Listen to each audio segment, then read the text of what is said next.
So yeah, when I was saying I don't know why I'm sharing this on a public blog like this, because I know that I have friends and family that can watch this, I will say it like this: this year and the last part of this year, I have been getting called to do more revelation and revealing certain things I've had to go through in my life. And so, for example, I can share with you, um, several months ago, on my Facebook page, I posted about an experience that I had with being sexually assaulted, and when I was 15 years old, from my first boyfriend, and how I held on to that for years. And it was my first boyfriend, and it lasted from 15 to 17, and I kept it away from many of my family members. Some knew, but they didn't know to the depths of how bad it was. And it really did a number on me and altered my perception and my understanding of who I was. And so much so that I didn't have validation in who I was. I thought the only way in terms of relationships that someone would appreciate you was either, from a subservient perspective, like if I have to do all these things to make you like me. And, always just trying to vie for someone's attention. And, yeah, it really altered my sense of self and my understanding of constantly trying to please people. And because I was too scared of what would happen if I did not do that right thing.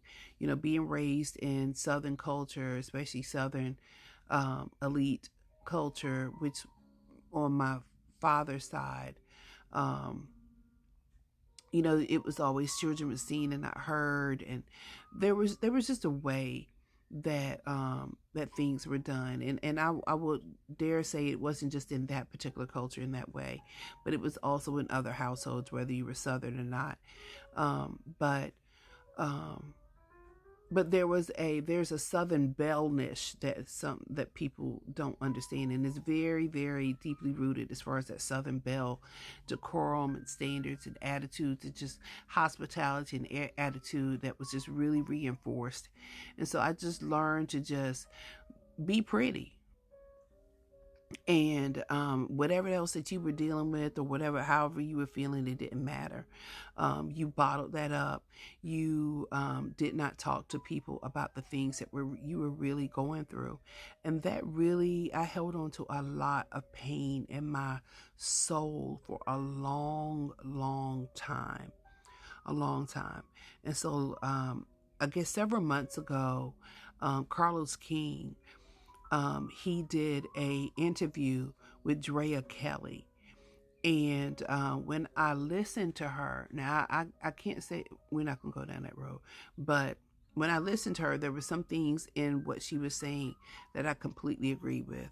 When she talked about abusers and how they play a part, and how it shows up, and I so identify that. And on that same day, I was watching 48 Hours, and it talked about a young woman who had been who lost her life to an abuser. And the characteristics and the things that they did, I 100% identified with all that. So between the two of those, it prompted me to write on my Facebook my experience with sexual assault, and what that looked like and how that played out in the rest and played out in my life. And I had a lot of people say, oh, thank you for sharing, and you're an overcomer, and you telling your stories and now able to help free somebody else and all that.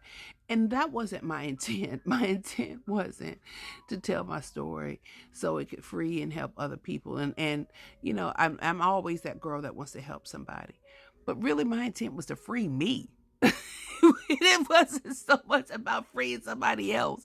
It was to free me of the bondage and the shackles that I have been holding on to for years, the pain that I have been holding on to for years, the um, the how the break in my spirit, the break in my validation, the break in who I am, the break in me understanding, how a lot of the decisions that I've made in my life and some of the trauma that I've experienced in my life was directly rooted to that experience at 15, and how it altered my psyche and how I deal with men, and um and how I deal with me. I'm not even going to go outside of the circle yet and talk about my relationship and how I deal with men, but just me. I am, up in age now. I've never been married, and I will have to honestly say that I don't know if I want to get married. I say that I do because it sounds great. Um, but I don't know. And a lot of times when I was younger, people used to question and call me a lesbian, and ain't nothing wrong being lesbian. So don't, I don't need the LGBTs, like coming. I, but I'm not that way. I'm not lesbian. I am a heterosexual female, and I absolutely love men. And I think women are absolutely gorgeous. I have no problem with telling women, that they're gorgeous and standing in solidarity with my women. But I'm not attracted to women. I'm attracted to men, and I know this. So, but I, it has, and because of that, like I said, I've been called, like I had someone tell me that I will never get married because of my traditional perspective on certain things, that I'm an old school woman, and my thought process, and people today, they're not in that space, and just all these different things. And so with that, you know, um, I just, I was resolved that, maybe it's not in the cards for me to get married. Maybe it's just for me to have a partner, a companion, in my life, that we can do life together.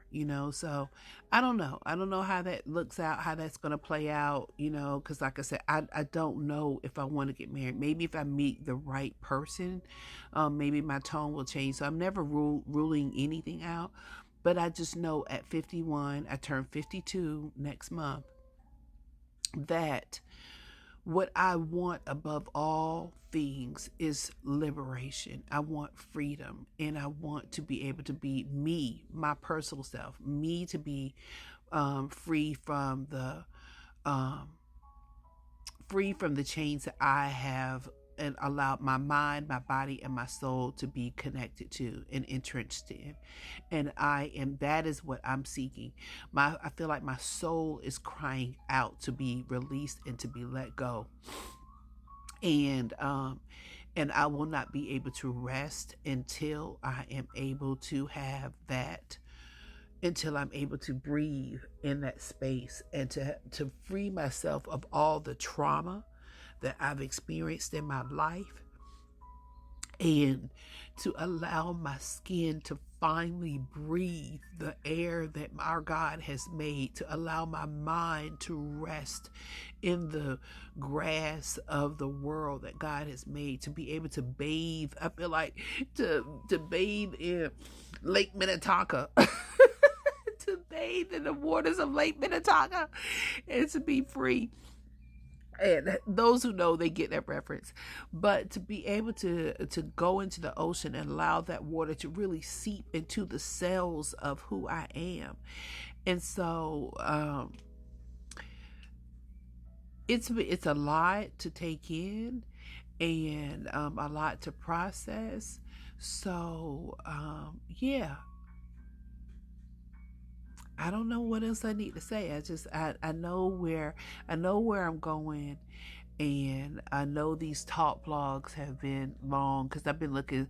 Some people can't, their attention span can't get past like 2 minutes. But if you listen to me, I just ask you to listen all the way out, and